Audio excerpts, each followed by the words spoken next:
102. Welcome to the Oil Stream, presented by Boston Pizza. I don't know what was going on there, but it's Joaquin Gage, Hernan Salas. No Dusty. He's in Regina, ready to call the game tonight. Tom Gazzola. Nobody knows where he is. His dad doesn't even know where he is. We saw his dad today, though, which is always a bonus. Good old Reno. We got YouTube Trev producing the show. What? Where are you going? What if we need transitions and stuff? No, I'm just kidding. You can go. You can go. And that's right. You got 3 hours of these two. Poor Reed. Yeah. There's going to be nobody left when he goes on air at 3. Yeah. You're staying. I don't care. Oh, he's not. I'm not leaving. He's not leaving. I'm not leaving. I'm not freaking leaving. I'm not freaking leaving.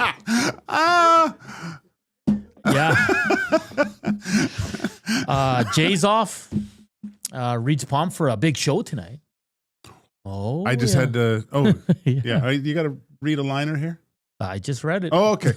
Reed. It was great because Reed had. He's got to get a chair for the concert today. Look at that.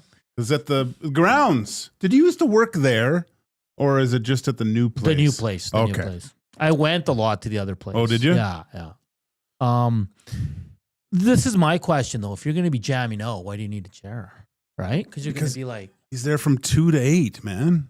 I guess. Really? Yeah, Okay. Wait. When is this? Tomorrow? isn't it? It's not today. Well, it's today. Oh, it's today, So yeah. it can't be from 2 to 8. He's not doing the show from there. It's got to be from 7 to. What's this thing called? This concert series? Anyone know? Here, I'm going to look this up. What is it called? Leopard in the Park? Maddie said it earlier today, and I forgot. Rock and Thunder Festival. I was just going to say that. Rock I was and just going Thunder. to say that. Of course it's called Rock and Thunder. Yeah, I mean, it's out in the grounds there, right? So you don't want to be get a nice little reprieve there. There's probably just standing room or You're right. whatever It does start at 2. Why don't you ever believe me? Well, because but Def Leppard's the headliner, so it'll be They don't later start. this year. They don't come on till 8, I believe. So today it's Joan Jett and the Blackhearts. Really? Yeah, What's your favorite Joan Jett song? Brett Michaels. Brett Michaels is Yeah. there too. Yeah. Poison. Yeah. You know that every rose does have a thorn. Who knew? And then tomorrow Weezer's the headliner Weezer. with the Sam Roberts man. I like Sam Roberts. I don't know Sam Roberts. Stone Temple Pilots. That's pretty. STP. That's Dust old Scott Whalen's bones off and get him on up there, I guess, huh? that's pretty dope. I loved STP. Great soundtrack on the movie The Crow Never with heard Brandon Lee. of it. I've heard of Stone Temple Pilots. I don't think like if someone played their song, I might be like, oh, okay, but I don't know what they sing. Down.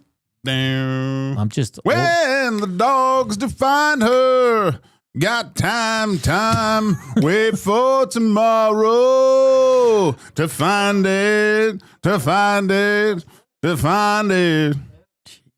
When the dogs define her. Okay. That's good. That's a good song. That's real. Well, man, Gager made that really good. I'm straight up gangster rap though, so that's why. You're not gangster. Jeez. Gangster rap. As you can tell, Will Smith. Hey, And MC Hammer when he tried to go hard. Remember when he tried to go hard? Summertime is awesome song from Will Smith. Nothing's awesome from Will Smith. You can tell we're delaying the Oilers. How much talk. time We have left? nothing to talk about. How much time left, Trev? Oh God. Yeah. Okay. Hey, text us 780-218-9999. Slam that thumbs up. Hit us up on the nasty chat. It is the Oil Stream, which is presented by Boston Pizza. Check out their summer menu. It's good stuff, man. What's your favorite go-to at Boston Pizza? Ooh, you know, at the EST golf tournament, how good were those slices? What hole was that? 15 or something? I don't know what hole that is. No, I know. Yeah, because I got one there. You It was got one there? delicious. Yeah. Trev, what'd you get? I actually started on the hole before that one. So you hit that it was twice? No, that was my last hole of the day when they had no pizza. No. They ran out. Yes. Oh, that sucks. I know. And that was because that was the first hole I started on last year. And so I think I got like 3 slices last year. I'm like, oh, more. Come on. Everyone was doubling up. I saw a couple people like, I don't know how that pizza sustained the weight. I don't blame them. Yeah. Like, I don't blame them. Like, it makes sense. But yeah, you were feasting on the Great White North, hey? Yeah. I had 2 Great White Norths. I should have gone Meteor and Great White North. The Meteor one's good. They're all good. It's a good change. It's so hard for me to say no to a Great White North. Yeah. They're good, man. Can't go wrong. But my go-to at BP's, that's a great question. Let's pull up the BP's menu. Why not? I'm not. You got cactus cuts, Thai chicken bites, Bandera pizza bread. I'll say this. Their wings are awesome. Yeah. They used to, when I first started. The Boston Brute. The Brute's a classic. When I first started, my go-to was the Ribber Winger combo. So Winger? The Ribber Winger. Ribber Winger. So you get a half rack of ribs, and then you get the bourbon barbecue sauce, and then I'd always get the all-meat Thai chili. Then you get 2 sides. So I'd always get the Caesar salad, and you can upsell it. So I'd always get Caesar salad and cactus cuts, and then it came with a garlic toast. And then we get 50% off. So that was like, it was like $15, and I got that almost every single shift. What else is good? The Big Dipper, but what they took away. Big Dipper. You know what's sneaky good? The crispy Thai chicken wrap.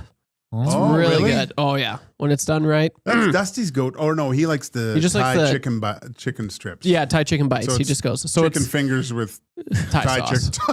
chicken. The seafood linguini's good there. That's a new item. It's not new. The seafood linguine. Linguini's been there for years, man. No, it has not. It has. I've never had I've been anyone eating it for over a decade, Trev. Do you mean the garlic shrimp spaghetti? No, I mean the seafood linguine. Well, that must be custom. I've never served that before. It's not custom. It's on their menu. No, it's not. Do you want to bet? Yes. Okay.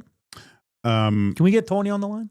Linguine. There's no linguine. There's no linguine. Yes, there is. No. If you ever want something that's just ridiculously good, though, and I've said it before, the loaded pepperoni and bacon square footer is absolutely ridiculous. I had that at an oil stream, I think, in St. Albert. Tommy and I were doing it, and we got 2 of those. He got a different one, but it was scrumptious. I think for the 3rd time since I've joined EST, I'm wrong. You guys are right. Sorry, I went with the wrong name. It's the jambalaya fettuccine. Yes. Yeah. I was going to say, dude. That's good. I only bartended at BP's for 6 years. Yeah. Well, I've only been going to BP's for 30. So. Yeah, but jambalaya. You should know. The jambalaya fettuccine, grilled chicken breast, shrimp, spicy Italian sausage, tomatoes, green peppers, green onions, Cajun seasoning, and marinara sauce. That's my go-to. And if you like it extra spicy, BP's has like this sriracha sauce that they hide in the back. And so if you know, you can ask, get a little bit of their house sriracha, just drench it in that. Makes it a little better. I like that. I know all the secrets, boys. That's good. Is there a secret menu at BP's? Nah. Can you say? But like if you know, technically if you know any previous items that they have, like if you ask real nicely, they can make those. Because doesn't Dusty have go in all the and ingredients. ask for like a stromboli sandwich or something? Yeah, like that? Yeah, he gets it custom made. Yeah. Yeah. Then Tony made his own rendition of it, and he put onions in it, and our boy doesn't eat it. Doesn't like the onions, yeah. That's too bad. All right. Well, this has been damn impressive. 11 minutes in, and we haven't talked Oilers once yet. Should we? Yes. I mean, what do you guys want to hear? Let's go with that, because I told you I'm not doing lines until September. I refuse to. I'm sorry. Not going to do it. How about I give you a few hot takes I saw on Oilers Twitter yesterday about the newest member of the Edmonton Oilers. You want to start there? Do I? Okay. So this one No, gentleman. I said I'm asking myself. Do I? No, yeah, let's do it. I don't know if they're trolling. It doesn't seem like they are. But one was Ike Howard will outscore Austin Matthews next year. We're talking about one of the greatest goal scorers in the game at the moment. Yeah. That's probably not going to happen. So I was like, wow. And now everybody was chirping. I'm like, okay, you gotta like. That's why I'm like, are you trolling?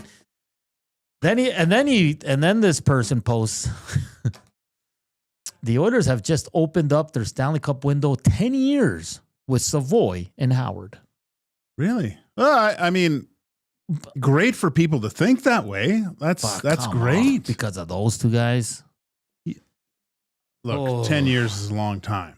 Okay, a lot of things have to happen, but if who knows, they could be really good top 6 players. Imagine if they come in and have really good rookie seasons where they contribute, learn the game a little bit more, and develop, because there's going to be pitfalls for sure. Yeah. But if those guys can come in on entry-level deals and then get those bridge deals, 10 years, and I'm just saying if they maximize their potential, I don't think it's 10. It might be 5 or 6, because then you get the bridge, get a few more years, and then they kind of probably price themselves out.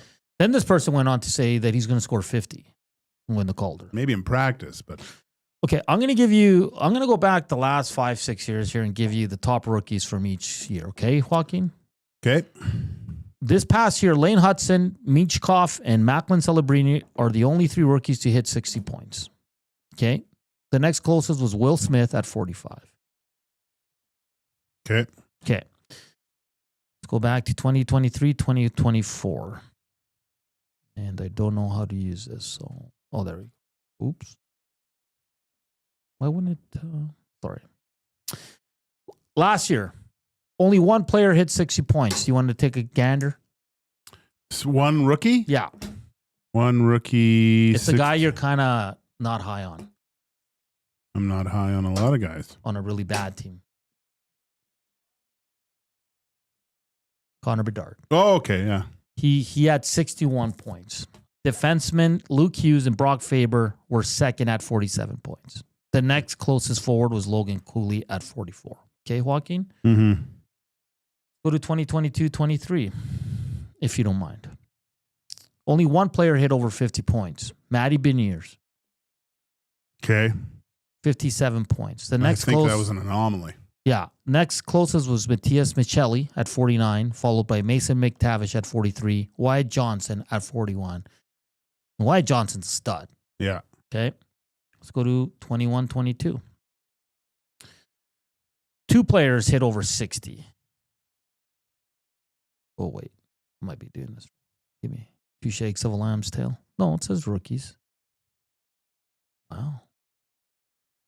Okay. No. Hold on here. Sorry, guys. I'll go with this. So Ike Howard, how many points did he have last year? He had 56 points? Around there, yeah. Around there. So let's just, the game's changed, but I would say the NCAA's even become more geared towards the offensive game. Yeah. Would you agree with me that way? Mm-hmm. So looking back to one of the guys I grew up playing against, one of the greatest players ever to play the game, Paul Correa, in his first year at the University of Maine. Okay. 39 games he played. Yeah. 25 goals, 75 assists for 100 points. Yeah. Okay. So, and what did that translate? He played 2 years at Maine. The next year he didn't play. He must have been injured. I don't know. Played on the national team. I think that was an Olympic year. His first year in Anaheim was shortened season. Okay. And this is after 100 points in the NCAA. He had 47 games, 18 goals, 21 assists for 39 points. And to think that this guy is going to come in and light the world on fire is so premature. He's not the caliber of some of these other guys that have come out. No. And I grant, I'm comparing him to one of the greats in Paul Correa. It's probably unfair of me to do that, but even Paul Correa having a lot of success at the collegiate level in probably where it was a little bit easier to score, I would say. Still 100 points is 100 points, but it didn't translate to huge success in the first year in the NHL, even though it's shortened season. Of course not. Of course not. It's getting a little ridiculous, to be honest. 21-22, Michael Bunting and Trevor Zegras had both 61 and 63 points, okay? They led it. Followed by Lucas Raymond and Moritz Seider over 50. After that, Anton Lundell, 44, Cole Caulfield, 43. That's a good comparison. There's Cole Caulfield, 23 goals, 20 assists, but he got a ton of ice time there because that team wasn't very good. 2020-21, this is probably the shortened season. It is. Kaprizov, 51 points in 55 games, but he's another level. He's elite. Jason Robertson was second with 45 points, and Josh Norris, 35. So I guess why we're reading these out, like, I think it's fair to say Kitty hit 30 to 40 points, Joaquin. I think that's realistic. That's optimistic, I think. But people acting like this guy is going to score 30 and hit 60, 70. I just, and again, I understand you're excited, but who said it 3 weeks ago? No one was talking about Isaac Howard. Like, seriously. And that's not a knock on anyone. It's no one was, okay? And no one was talking about Isaac Howard as this can't miss prospect either. Joaquin, he was 31st overall in 2022. 30 teams passed on him. This guy's not a can't miss prospect. I'm sorry. No, but I think there's been progression. You can see but look, the reason why we're talking about this too is to just curb expectations a little bit. Like, if after 10 games he doesn't have 20 points, you don't want, I don't want to see this guy have to go through, the media's talking about him. Let him, give him a little rope, right? Because I think he's going to get a good chance. Like, there's pressure now for him to have success from management standpoint, right? Because they've made the trade. They've made a trade from a guy that, down the line, everyone thought is going to be a really good NHLer. So this has to work out, I think, from the Edmonton Oilers. But for that to happen, you gotta allow this guy a little bit of room to breathe. No one in the organization, I think, is talking about Calder trophies and things like that, which is good, right? You don't want that. If it happens, awesome. Yeah, that's fantastic. But come on. Yeah, we gotta pump the brakes here a bit. That's all I'm saying. Listen, and I know people in the chat are saying he's going to play with Connor and Leon. He should get 30. Well, come on, guys. Have you not paid attention? How many guys scored 30 with Connor and Leon? How many? Hyman did. Maroon had a really good year. Did he finish with 30? I don't know if he finished with 30. Close. Yeah.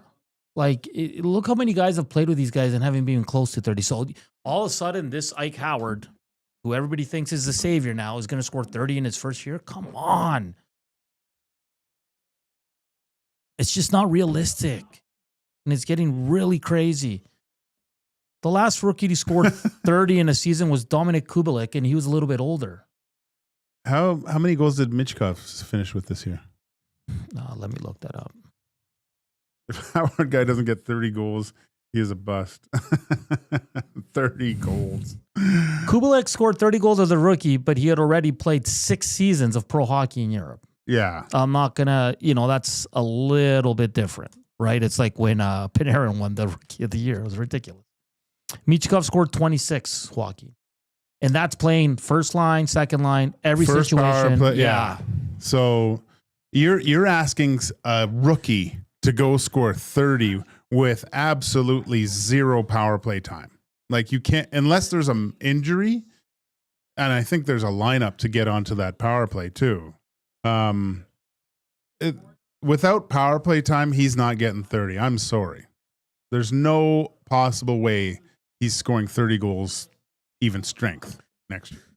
So Calvin says, only reason he's in Edmonton is Tampa wouldn't guarantee he was going to play this year. Is Tampa Bay a bad team, Joaquin? Look, no, that's the thing. That's an organization saying, hey, look, we don't have space. We want you to be part of this team. But right now, I haven't even really looked at Tampa's kind of how they look. I mean, Tango, he should be competing for the Rocket. I know you're joking, Tango. Stop it. Colin says it's not even that it's an expectation. I just think it's going to happen beside McDavid and Draisaitl. But why? Why this guy? So seriously, he plays the wing, right? Yeah. Left wing. Yeah, that's a tough lineup to crack. I guess Cam Atkinson, but he's a right winger. Luke Glendening's gone. There's 2 spots gone. Gager, the rest is... He's going to score 30. Tampa should have made room for him. How do you make room with Kucherov, Point, Gensel, Hagel, Cirelli, Bjorkstrand, Paul, Gord, Holmberg? But he's the Oilers' savior. Like, they got to make room. I just want to point this out, too. In college, it went from 6 goals to 8 goals to 26 goals. A huge jump. And yes, we've all seen the highlights. You can score some highlight reel goals, but we got to keep in mind that's a goal. Again, guys, I don't think Joaquin and I are sitting here downing this kid. We're not. I just think just like the Ty Emberson expectations, remember at the start of last year, were through the roof, and all we said was temper those expectations. Oh, yeah. I think it's even worse for this kid. I think we need to pump the brakes, people. Like playing with me. We did kind of. There was a lot of talk about Emberson being like a big deal. And he was good though. Like I thought he was really good. To me, I knew what my expectations were kind of lower, right? It took about a month and then everybody stopped talking about Emerson because they finally realized, okay, he's a third parent, but he was good. He was finally really good. And I think that's Zachary. The Edmonton media is the Edmonton's biggest issue, in my opinion. Why, Zachary? Explain why the media has anything to do with what Ike Howard does. Why? Because we have an opinion and we think it's more realistic than people saying he's going to get 30 to 40 to 50 goals. What does he mean by the media is the problem? What's the media doing? What does that mean? Is it? I guarantee you guys, there's hockey players. They turn that stuff off a lot of the times, right? Wise man once told me, if you read the good, you have to take some of the bad. And sometimes guys just don't even, most guys know when they played good. They all know when they played bad. They don't need some reporter, telling them that they played good or bad. And they know. And the media is the media. Like the media here is when they play bad, they're honest. And that's what media does. Medias are not fans, guys. Keep that in mind. A lot of the media here is not from Edmonton, some of them. And some of them are just, they report on the team. That's their job. It's not their job to sugarcoat everything for the fans. Like, enough with blaming the media. Media has nothing to do with it. Stan Bowman doesn't give 2 whats what the media says or who we want around the town or who we think should get more ice time. If you think that, believe me, it doesn't happen in pro sports. I mean, really, though, and Rip City, the Oilers are due for a colder winter. Yeah, you could say that. And I think that for these guys to be successful, obviously a Calder Trophy would be the high point. If one of them could pull that off, that'd be amazing. But I think I don't think it's out of the realm of expectations for them to be at some point saying, hey, there's a chance that these guys could be in the running for this thing. Right? Yeah, of course. Like, I want Ike Howard and Matthew Savoy to have great seasons. But I'm also, I'm setting my bar low because if they struggle and score 10 goals in the season, I'm not going to sit here and crap on them because they're going to be first-time pros. Well, Savoy would be his first time as a regular in the NHL, and for Ike Howard to be his first pro season. Like, to think this guy's going to come in and light the house on fire just because he's playing with McDavid or Draisaitl, not easy to play with those guys. Joaquin can tell you, Joaquin, you play with a lot of great players, man. We've seen it here with McDavid and Draisaitl. Not everybody can play with them. No. It's a struggle. It is. You have to think the game at a very high level, and I think you have to have some sort of success early, because especially for a young player, because it's very easy to get down on yourself if things aren't going your way right away, right? Dr. Octagon, media whines too much. Have you turned into Twitter or the nasty chat during pre- and post-game shows? Goes both ways, buddy. Sure, media can whine, whatever. Fans do as well. They do, so... And believe me, none of that impacts Stan Bowman's decisions or Chris Knobloch's lineup decisions. It might impact the players because they read this stuff, and it might affect them. Who knows? I think Darnell Nurse has fun with it. He's older. He mocks it. He chirps the media. It's fine. It's great. Yeah, but I think Savoy and Ike are going to be in for an eye opener when it comes to media when things are not going well. You're going to go through a rough stretch. Yeah. Yeah, so it's going to happen. It's going to happen. The one person says Bunting hit 61 and he was a 4th-round pick. But keep in mind, Bunting already had he played the 2018-19 season. He played 52 games in the A, 5 in the NHL. In 1920, he played 58 games in the AHL. And then when he won the Rookie of the Year, like he already had a lot of he had like 2-3 years of pro experience, guys. So it was that weird thing. It was that weird thing that we were saying about like a lot of these players get rookie status, like Panarin. Oh, yeah, that are a little bit older. Kubalik, so it doesn't count, right? So it counts. Yeah. So it's and I'm not whining. I'm just saying it's getting really ridiculous. The expectations for this guy, and sure, be happy, be fun. I mean, have fun with it. Be fun. Be fun. But if he doesn't score 30 goals, please don't be disappointed. I think 15 is I mean, that's 10 to 15 for me is good. It's outstanding. Yeah. Especially because it's 5-on-5 play, man. Right? Yeah. So the Oilers, the coaching staff's being picked over like a turkey at Thanksgiving right now. It is. Just a friend of mine, David Pelche, gets a job with the Dallas Stars. Good for him. Great for him.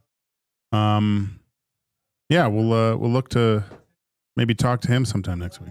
Yeah, if you missed it, he's been hired by the Dallas Stars as an assistant coach, Joaquin. I don't know what that entails, because I know here he was the skating, strength, and conditioning. Is that correct? Yeah, so, and a lot of times, he went on the road at points too, but I think sometimes if they went on a quick trip and there were some injured guys, he'd stick behind, and skate them, run them through drills, things like that. But obviously, he's been with the team for a number of years now. Gullickson's seen him around, seen how he's worked, and wants him part of his staff. So, seems like a great guy from what you say, and a lot of people that know he him. is one of the funniest guys. I look forward to our get-togethers because my face hurts from laughing so much. Because you get the French Canadian accent, and he's really, really funny. So good for him. Good job, David. Good luck. Yeah. At least I got a place to stay in Dallas now. We'll see what other moves come in. There's rumors that the goalie coach might be out, Dustin Schwartz, but nothing's been released by the Oilers or official by the club. So we'll wait and see, and we'll see who comes in, right? Obviously, they're going to be looking for a couple guys now. I'm intrigued to see who, I was going to say who the Coob brings in, but Coob's not the coach of the Oilers. No. Penner's Imagine Pancake. his post-game interviews, they'd last forever. Oh, my gosh. Oh, I love the Coop. He's the best. Penner's Pancakes. I would like to see one of Howard, Savoy, Podkolzin, or Thomas Sek to have a Hyman-esque season. Obviously not to get to 54 goals, but one where we all go, wow. Yeah. That'd be great. I wouldn't say Podkolzin. I just don't think he's a point producer, but he's a great guy in the bottom six. I really like Pods. How many points do you think he should have next year? Ooh, good question. It all depends, though, if he starts on Draisaitl's wing, right? No, I think there's a number that he's going to be up and down. I think we can say that, right? So I think maybe the safe bet is for me 20 to 30 I would say 30 to 50 for Podkolzin. Yeah. So last year he had 24, and he played a lot top 6 minutes. Yeah. This year he might not get as many top 6 minutes. No power play time. Played in every game this past season. I think 20 to 30 is still realistic for him. Like, he got a lot of chances. Oh, right? he did. Yeah. And remember when he first started the season? What really impressed me with his play was he's able to get in on the forecheck, separate man from the puck. And I think he caught a lot of people off guard at the beginning, and then finding Leon to get him the puck. Yeah. Right. Remember, I think it was against his first few games there, he was just dog on a bone and getting the puck, wrestling it away, and getting it in the hands of Leon. And probably why Leon loved playing with him so much, right? Because he did all the hard work. Yeah. So if he has that ability, and who knows if one of these young guys is on his line that has maybe a little bit more finish, I'm purely speculating here. I think you want Podkolzin between that 30 and 50 point mark. I think you're going to need that from now a veteran player for when you add up all the points at the end of the year. How does the team make the playoffs? How many points does it require from a team to generate throughout your? I mean, you put Leon and Connor, they're going to get their hundreds and stuff, but the rest of the team have to contribute too, especially just to give them a break as well. You don't want to see chasing the game as all much. the time, You want these guys, like if you're Knoblaw, I'm going to work on the starts of the Edmonton Oilers. The starts of the games have to be way better. Are you better? Are you at all concerned? Because remember last year they started really slow and we said, "Hey, Stanley Cup hangover." What do you like when you go to back and you lose? Like, what are you expecting? Like, are you expecting another slow start for these guys? I think it's way different than last year. It was such heartache last year losing. I think because of the way it happened. Yeah, and I really think there's a turning of the page to start this next season for the Edmonton Oilers. More anger. Just putting everything in the rearview mirror, right? It was so the wounds were so fresh, I think, at the start of the season that this year, and I forget how Leon said it, and I think he said, "Yeah, we come back next year and try to do it," and that's a great attitude to have, right? You're okay. We lost. Yeah. Yep. That's it. It's the way it goes. But now we go try to do it next year. So I think if they can take that mantra and that positioning into next year, start early, start quick, even from the start of the season to the start of your games. Because I think that's what wears you down, having to chase, having to play your style of game, whatever that is, and make the other teams try to adjust to you. And not not chasing the game, not your goalies, making that big save early. There's so much thing. The PK has to improve. Oh, there's a lot of areas that you want to improve on to start the season. But you do that start, man. That's got to be so much better. It's got to be so much better. Yeah, it's going to be an interest. I'm intrigued by the start because last year we put it on that. Because we did chalk it up to hangover, right? They looked like a team that looked at the schedule and go, we got to play 82 more games before we can start playing games that really matter. And they played like it until they kind of said enough's enough. Yeah. Yeah, I don't know. We'll see. We'll see what comes in terms of coaching and all that stuff. And I was going to ask you, what do you think of doing just on the goaltending side of things? Not just having one guy but having a group or a full kind of coaching staff of, I don't know how many guys, 3-4 guys that are part of your goaltending consortium instead of just the one. I mean, I don't know. You're the goalie. I mean, is it like, I don't know how many teams have like a goalie group that helps their goaltenders. I don't. Florida has one. Yeah. Calgary has a little bit of one, I think. Okay. I have to really look, but it wouldn't hurt, especially because Stuart Skinner is still in that age where there's a lot he can learn. So he's 25 years old, right? Yeah. He's going into his 4th year. He's public enemy number 1 in the city. He's going to have a lot of pressure going into this season. Well, that's just the way it is. It's the position. It's the city you're in. You've lost 2 Stanley Cups. I mean, as a team, it's not all Stuart Skinner, but I think why not, right? And I think Calvin Picker's the kind of guy that's open to anything. Like if I can improve in one area or this and that, he'll take it. So I think it's something they're definitely going to look at. I'm intrigued to see the name that comes in, right? Yeah. What his background is, how many teams he's worked with, the success of the people he's been around, right? So And again, Joaquin, like for me, I don't know. Like you're the goalie here. Like I don't think all the failures of Stuart Skinner, well, not all. Like the the bad moments he's had is all on his goaltending coach either. No, but like you said something really important there with the starts. You want to. There were times when, if I was struggling, especially to start games, Yeah. I would kind of have a thing. Okay, you got to make the first 12 saves, right? That's a good bar, right? Well, it's an awesome bar. Yeah. I think I actually said 10. But you just can't. You can't be allowing the first goal consistently early, like it has been, and a lot of that's onto the team too. That's starting late, right? I don't know what it is, what they can do to make it a little bit different, but it would just be just by the way that the Edmonton Oilers play. I still think they have to adjust the style of play that they play.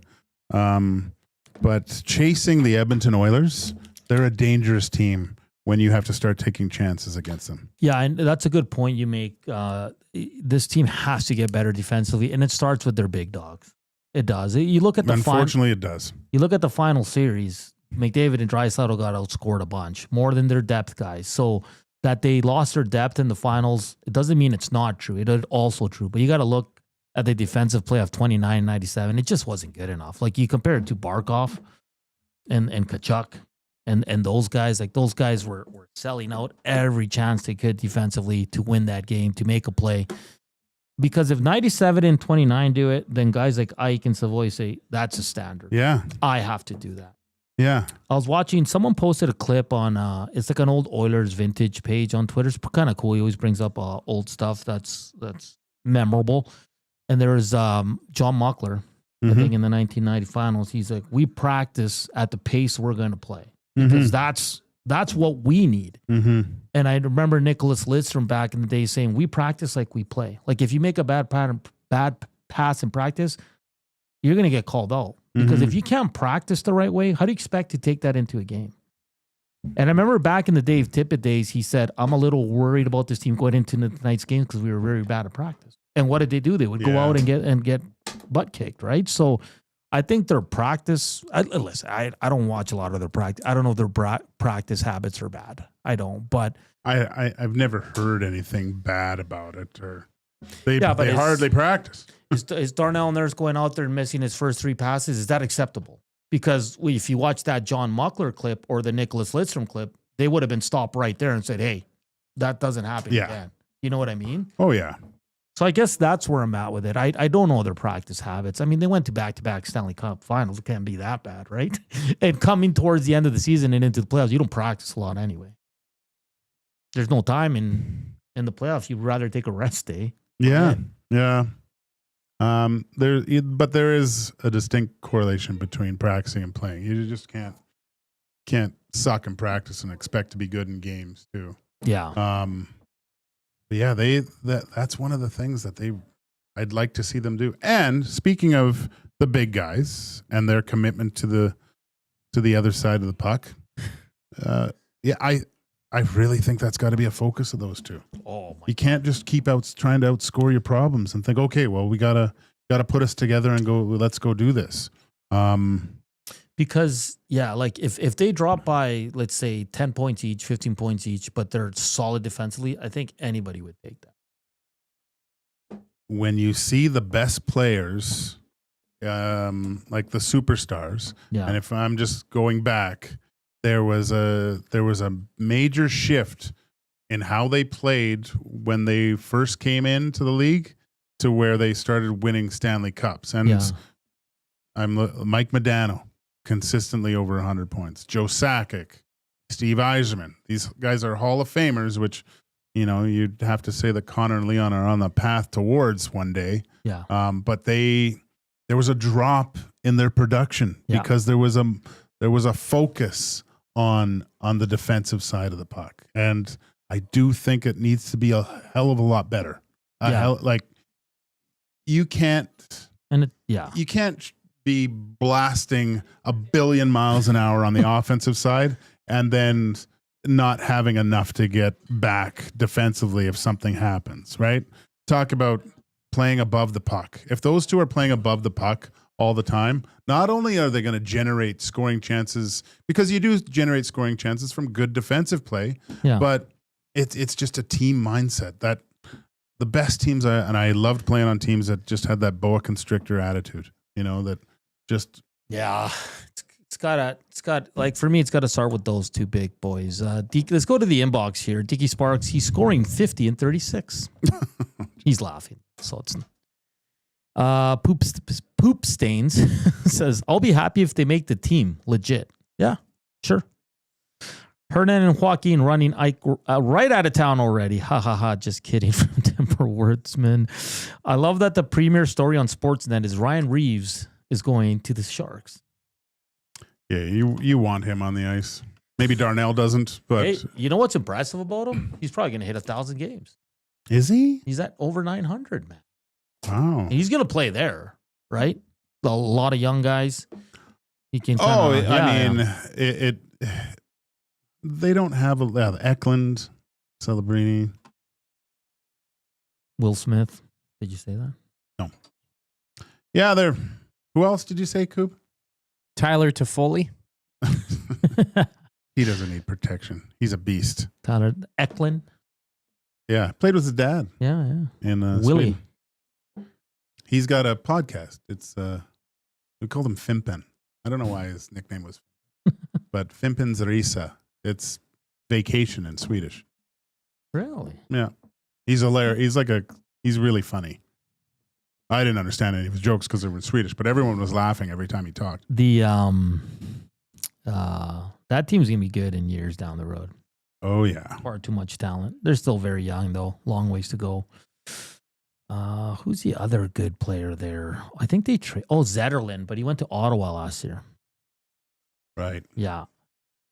Yeah, I'm looking at their depth chart right now. It's no bueno. Really? You don't I mean, it is what, like, a lot of, reminds me of the Oilers when they had the Halls and the Eberleys of the world. And because who did they sign? They just signed Klimberg, Orlov. So those are guys that you're probably looking to unload at the deadline, right?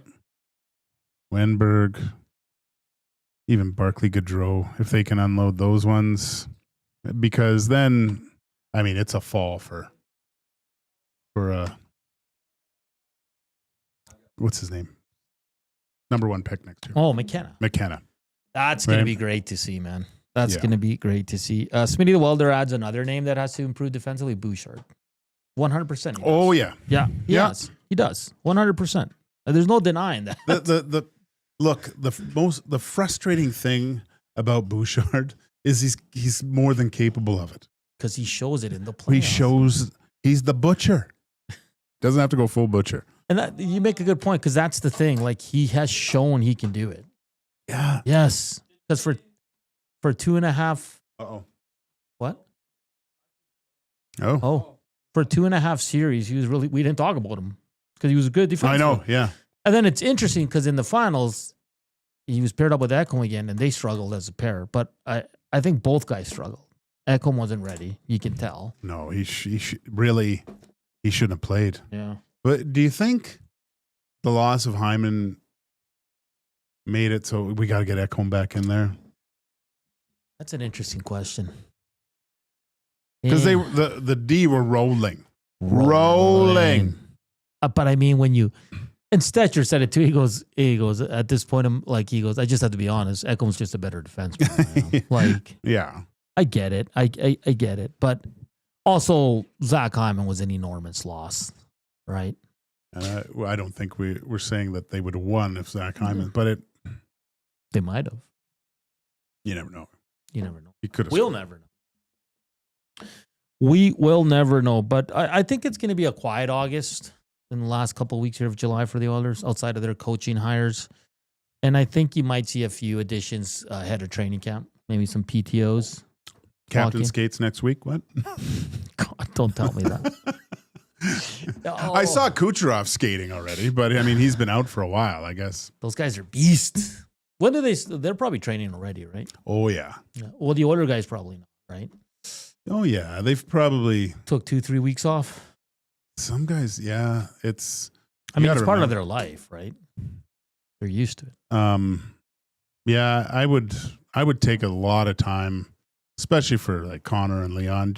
Like I was walking the dog today and this morning, and there was a soccer camp out by my by the park, right? And I'm like, you know what?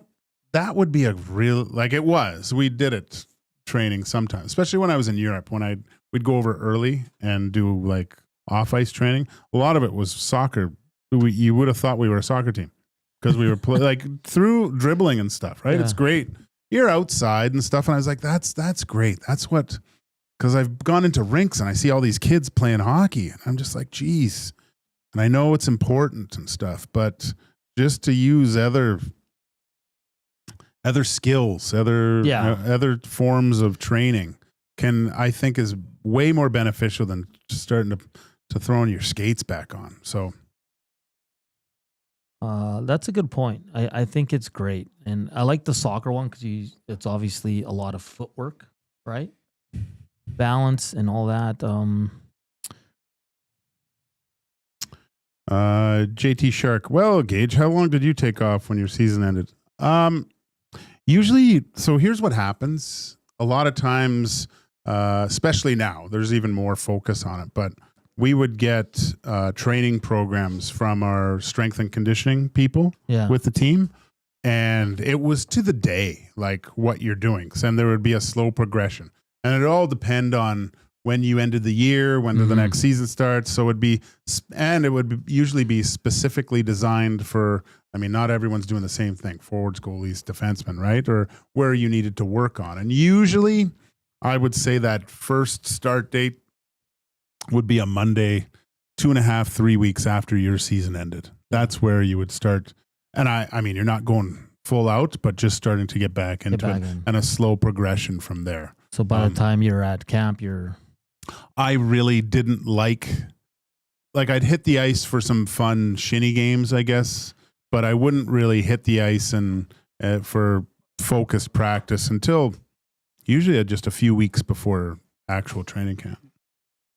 Interesting. Yeah, it's because remember back in the late 80s, early 90s, guys would be like, I went to camp to get into shape. Oh, back in the day. Yeah.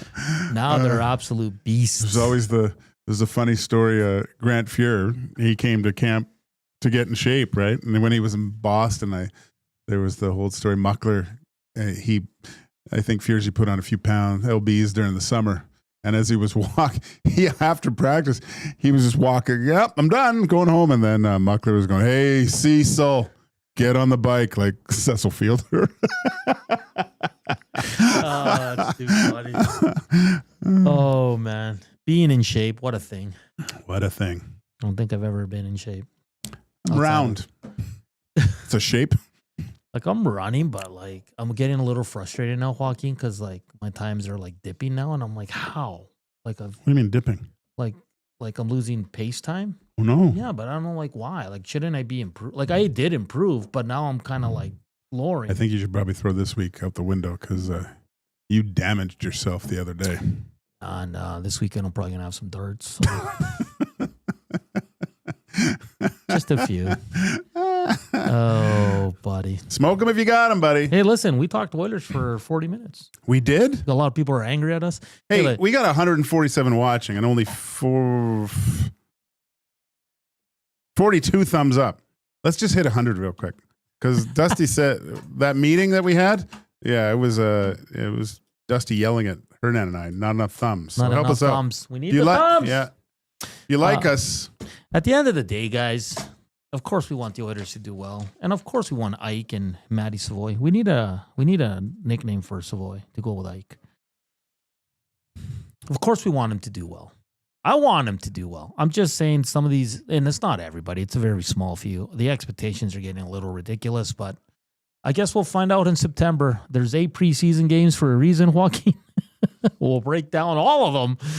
on EST afternoons, and hope these guys show well and earn that spot in the top 6 and can produce. I mean, we all want that. I'm just saying, if they don't, let's not be all over them because it might take them a while to get going. But I'm intrigued by. I'll be honest. I'm intrigued by both guys. I really want to see what Savoy can do because he's got pro under his belt.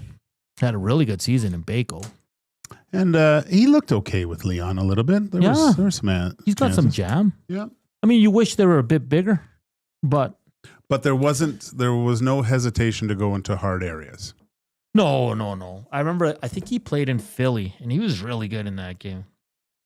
Oh, in Philly. Yeah. I just remember the game here. Anyway. I'm just looking at something here in the chat. Yeah, so, I don't know. We'll wait and see. The summer's rolling along. It's supposed to be a nice weekend. It's your son's birthday today. Shout out to your son. 20 years old. He's going to go hit Superman tonight. We'll talk about it on ESTF. Yeah, you got to. That's for another 2 hours. This is just Oilers talk. Hey, this has been a fun show. Hope you enjoyed it. Hey, thank you for chiming in on the nasty chat. Really busy there. Apologies for some inappropriate comments made by some idiot out there. But we've reported him and blocked him, and hopefully he doesn't show up once again. But for the rest of you, thank you so much. You guys are awesome. It's good to discuss, have opinions. Let's just keep it respectful. And now we're going to shift over to EST Afternoons. Fun show coming up. Keep it locked. And then, of course, Reed Wilkins will take you right into the weekend from 3 till 6. We love you guys. For YouTube Trev, Zach Kubish, Walking Gage, I'm Hernan Salas. This has been the Oil Stream presented by Boston Pizza. We'll chat in about 5-6 minutes. Ciao.